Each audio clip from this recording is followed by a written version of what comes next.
பார்த்தோ அல்லது இந்த மாவட்ட நிர்வாகத்தை பார்த்தோ பயப்படுறவன் இந்த செல்வராஜ் கிடையாது. மாவட்ட கழக செயலாளர் இருக்கிறார், 9 சட்டமன்ற உறுப்பினர்கள் இருக்கிறார்கள், எல்லாம் தைரியமான ஆட்கள். அடுத்த கட்ட மாவட்ட ஆட்சித்தலைவர் இடத்தில் முறையிடுவோம், உரிய நடவடிக்கை எடுப்போம். விரைவில் காவல்துறை இங்கே வந்திருக்கிறது, எஸ்பி சிஐடி இருக்கிறாங்க. அரசாங்கத்தினுடைய கவனத்துக்கு கொண்டு போய் உடனடியாக நடவடிக்கை எடுக்க வேண்டும் என்று கேட்டுக்கொள்கிறேன். எனக்கு என்ன பிரச்சனை? நகராட்சியாக தரம் உயர்த்தப்பட்டது. வேண்டிய அளவு குடிநீர் கிடைக்குதா? 110 லிட்டர் ஒரு ஆளுக்கு கொடுக்கணும் நகராட்சி. ஆனா என்ன நிலைமை? 20 நாளானாலும் குடி தண்ணீர் கிடைப்பதில்லை. சட்டமன்றத்தில் நான் பேசுகிறேன்.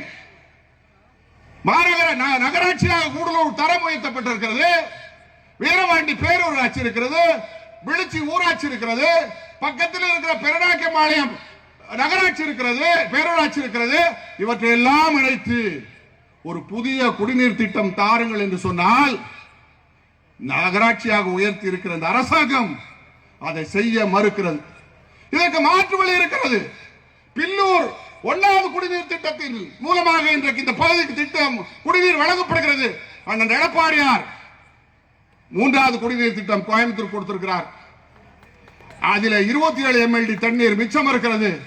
நானும் நம்ம அன்பிற்குரிய சகோதரர் அருண்குமார் அவர்களும் நம்ம முன்னாள் அமைச்சர் அன்பு சகோதரர் SP வேலுமணி அவர்களும் சட்டமன்றத்தில் கேள்வி வைத்தால் மந்திரி கொடுப்பதாக சொல்லுகிறார், இன்னும் கொடுத்ததாக இல்லை.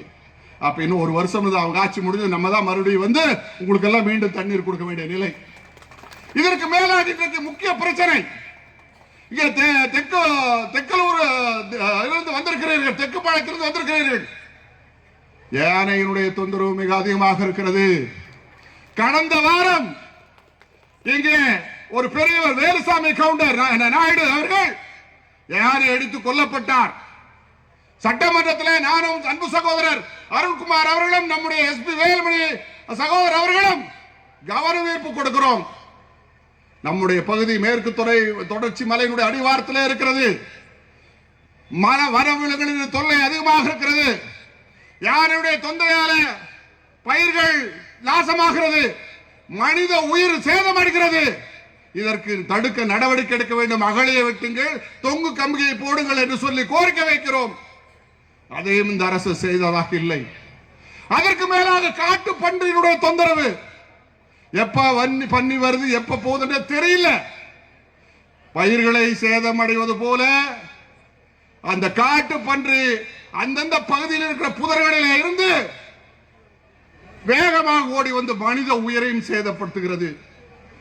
இதை தடுக்க வேண்டும் சொன்னால் அதற்கு இந்த அரசாங்கம் உடனடியாக ஒரு ஜிஓ போடுகிறார், அரசாணை பிறப்பிக்கிறார்கள்.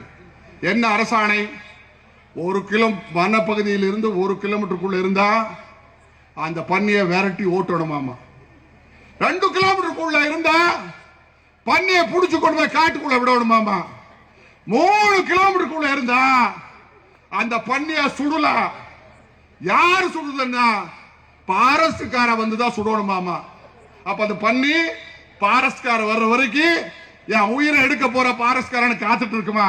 எவ்வளவு முட்டாள்தனமாக ஒரு அரசாணையை இந்த அரசு பிறப்பிக்கிறது பாருங்கள்.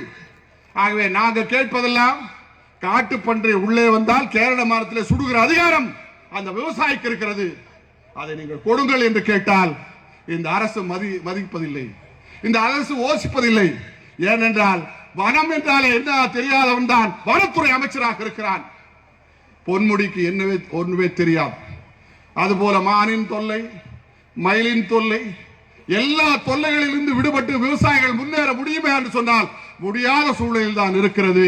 ஆக இப்படிப்பட்ட ஒரு மோசமான ஆட்சி இன்னைக்கு நடக்கிறது. இதுக்கு மேல நம்ம ஆட்சியில ஆக்கா பிரச்சனை, அதை தீர்க்கணும்னு சொல்லி சட்டமன்றத்தில் நானும் பலமுறை பேசினேன். அந்த அமைச்சரும் செய்து தருவார் சொன்னார்கள். ஏற்கனவே அந்த ஆக்கா திட்டத்தில் அது அன்னோப்பூர் லேஅவுட்ல ஏற்கனவே கட்டியிருந்தா அது 4 துறையினுடைய அனுமதியை பெற்று அதுக்கு உடனடியாக மாவட்ட ஆட்சித்தலைவர் அனுமதி கொடுக்கலாம். ஆனா கிட்டத்தட்ட 4 வருஷம் ஆச்சு.